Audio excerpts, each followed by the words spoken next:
Estamos de volta com o Alerj Debate. Nossa conversa hoje é sobre a inclusão das questões de gênero nos planos de educação que estão sendo discutidos nas casas legislativas. Deputado, voltando à nossa conversa, né? Gostaria de pegar o gancho da questão da escola, né? Existe uma alta evasão escolar desses grupos LGBT, né? Que se sentem discriminados nas escolas e acabam desistindo de frequentar o ambiente escolar. A gente sabe também que no Brasil, infelizmente, a média de idade dessas pessoas também é muito baixa, né? Aí já estou falando mais de travestis e transexuais, né? As pessoas têm média de vida de 30 anos. É uma calamidade isso, né? Então, há necessidade de se pensar em políticas educacionais mais inclusivas para que essas pessoas fiquem no ambiente escolar, se sintam acolhidas no ambiente escolar? Sem dúvida. Eu acho que o principal ponto é separar as duas realidades. Uma pessoa que tem uma opção sexual, ou pela transexualidade, ou pela homossexualidade, ela precisa ser respeitada em todos os espaços, sejam públicos ou privados. Não só pela lei, mas como disse o Valdec, a escola precisa orientar, e a família também, a que o indivíduo seja respeitado, mesmo que aquela família, por questões às vezes religiosas ou ideológicas, não concorde com aquele modo de vida. Mas ensinar para uma criança que ele deve respeitar o seu colega pela sua homossexualidade, pela sua transexualidade, é fundamental que a escola faça isso. Esse é o primeiro ponto. Eu quero concordar plenamente com esse papel. E aqui na casa nós faremos todo o incentivo para que isso aconteça. A discussão dentro da escola, para a questão da ideologia de gênero, eu quero voltar na questão da nulidade deste papel, que não defende, na minha opinião, o homossexual nem o transexual. Ele defende a anulação disso, como, por exemplo, em algumas escolas no exterior, onde a ideologia de gênero foi aprovada, não há um banheiro só para todos. Para uma criança de 3, 4, 5 anos, isso pode causar graves traumas. Não é a questão dele ser ou não homossexual. De 3, 4, 5 anos que é trans. Ok, mas ela não vai precisar escolher entre um banheiro e outro. Isso não pode ser uma coisa mais confortante? O que eu quero dizer é que uma pessoa, claro, eu não estou falando aqui, mas vamos pegar uma criança de 4, 5 anos trans, tá certo? Num universo de 1000 alunos. De quantos alunos?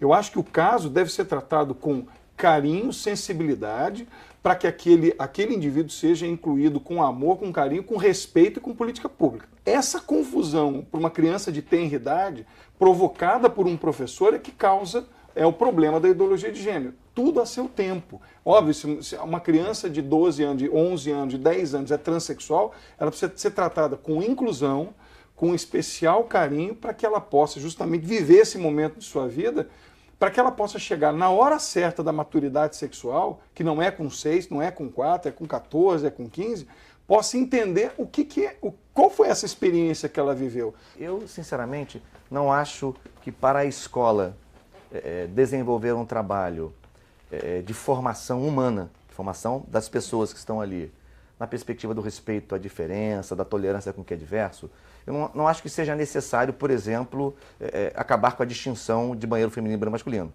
né? Até porque tem características biológicas que, por exemplo, permitem que os meninos urinem em mictórios, né? As meninas não podem urinar em mictórios. Então, estou aqui trazendo exemplos claros de objetivos. Então, não é isso que fará com que a escola trabalhe melhor ou pior a questão de gênero. Agora, me preocupa, nesse cenário, não nesse debate, mas no cenário mais geral desse debate, associado a outros temas, como, por exemplo, a perspectiva da chamada escola sem partido, porque, assim, não vou entrar no debate disso aqui agora, mas me preocupa que haja, assim, uma matriz aí, Márcio, de criminalização do magistério. Isso me preocupa muito, né? Parece que o magistério, aos olhos de alguns, começa a ser tratado como um algoz, né? Então, isso me preocupa muito, porque a gente ainda formatando as crianças, determinando. Nós ainda estamos construindo no Brasil, né, um cenário que ainda precisa se consolidar, né, de aprimoramento da formação dos professores, de valorização das suas condições objetivas de trabalho. Então, nesse momento eu percebo crescer em algumas vertentes de pensamento, não é? Não é em todo mundo que debate gênero, todo mundo, nada disso. Mas alguma vertente de pensamento, uma perspectiva também de culpabilizar o magistrado. Isso me preocupa. E recentemente nós tivemos até decisões judiciais sobre isso, né? Aqui no Rio de Janeiro, há uma decisão judicial recente do Tribunal de Justiça do Estado sobre uma lei aprovada no município de Volta Redonda. Era um plano municipal de educação que baniu a palavra gênero. E a decisão do TJ é que isso não se pode, que isso tem um efeito de censura, né? Não se pode banir temas, não se pode banir determinados assuntos da escola. A questão é saber como que a escola se prepara, né, com seu corpo pedagógico para abordá-los. Agora, o banimento a priori é uma censura ao trabalho da escola, e isso também me preocupa. Agora, o deputado Márcio Pacheco, na outra resposta, falou em opção sexual. Opção ou orientação sexual? O debate, o Valdec disse bem, se confundem muito os termos. A palavra orientação sexual, também historicamente dentro do termo ideologia de gênero, também pode ser levada a ter outras reflexões, como por exemplo... É porque a opção parece que a pessoa optou. Será que ela lá. optou?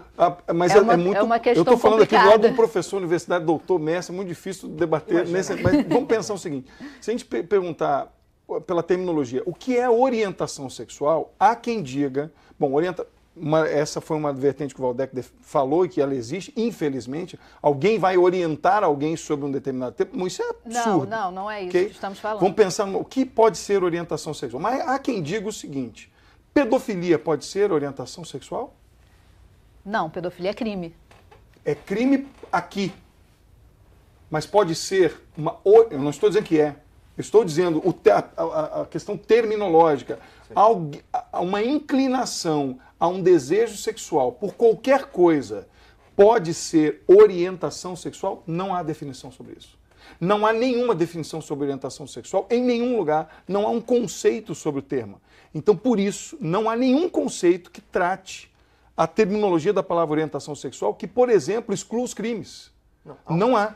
Sim, mas há uma conceituação no campo, digamos assim, psicossocial. Psicossocial. Existe uma conceituação. Mas no Brasil é crime, mas em alguns lugares do mundo não é. Não. Pedofilia, a zoofilia. Não, mas eu me referi a uma conceituação do campo psicossocial para a ideia, a noção de orientação sexual, de modo a enfatizar que a sexualidade ela não é vivida pelas pessoas como uma opção objetiva, né? Olha, bom, eu vou ao cinema ou eu vou tomar um chopp, eu vou, passar o fim de semana na praia ou vou subir a montanha. Essas são opções que são feitas... né? Assim, a questão, a vivência da sexualidade pelas pessoas não se dá desta forma, né? Há algo que é mais subjetivo, que tem a ver com sentimento, com desejo, com pulsão, né? Alguma coisa que as pessoas vão sentindo de maneira individual, né? A maneira de cada um viver a sexualidade é uma forma singular. Ninguém vive a sexualidade da mesma forma, ainda bem, nós somos seres singulares. Então, essa ideia de orientação sexual,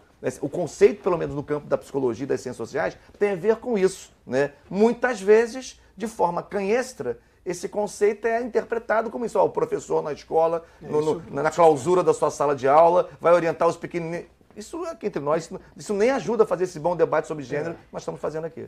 Padrões de feminilidade e masculinidade são biológicos ou culturais? Eu acho que são, no entendimento de ser contrário à ideologia de gênero, eles são biológicos e devem ser identificados e respeitados mesmo. Volto a dizer, um homem que tenha desejo sexual por outro homem, uma mulher que sem falar da questão sexual, né? Padrões de por exemplo, biopsicossociais. Por exemplo, os meninos têm que nascer gostando de futebol? Por exemplo, a questão do azul e do rosa. Né? Exatamente.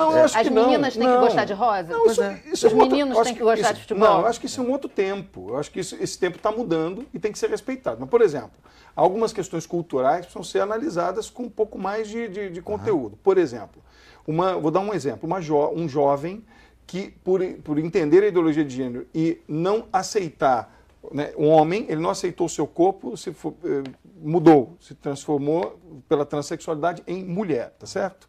E lutava no UFC. Esse caso é real. Lutava no UFC. Pediu para lutar como mulher no UFC das mulheres. E deu 18 pontos na cabeça de uma mulher.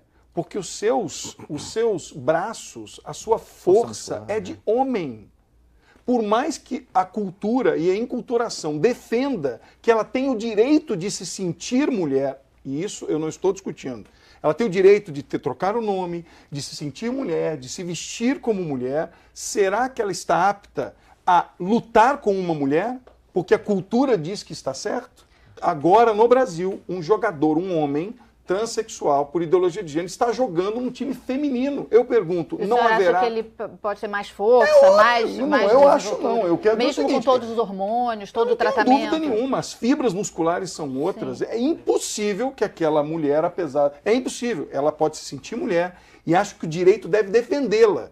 Mas ao passo em que ela, em alguns momentos, se iguala, ela terá vantagens. Eu pergunto, a cultura pode prevalecer sobre o biológico? Na minha opinião, não. Nessa hora. E a preocupação sobre a abordagem do gênero na escola tem a ver também com a preocupação com a homoafetividade. Tem a ver com isso. Né? E eu acho que esta pauta é uma pauta relativamente recente no Brasil. Por que eu digo isso? Porque se a gente parar para pensar, há algum tempo, né, nas propagandas institucionais, não se tinha a preocupação que se tem hoje de colocar sempre um personagem que é negro, não é? Né? Nesse esforço, que eu acho que ainda temos muito a caminhar no Brasil, nesse esforço de trabalhar na perspectiva da igualdade racial. Mas assim, se você olhar as propagandas mais institucionais... Era todo mundo louro. Todo mundo louro, branco, enfim, coisa e tal. É verdade. Né?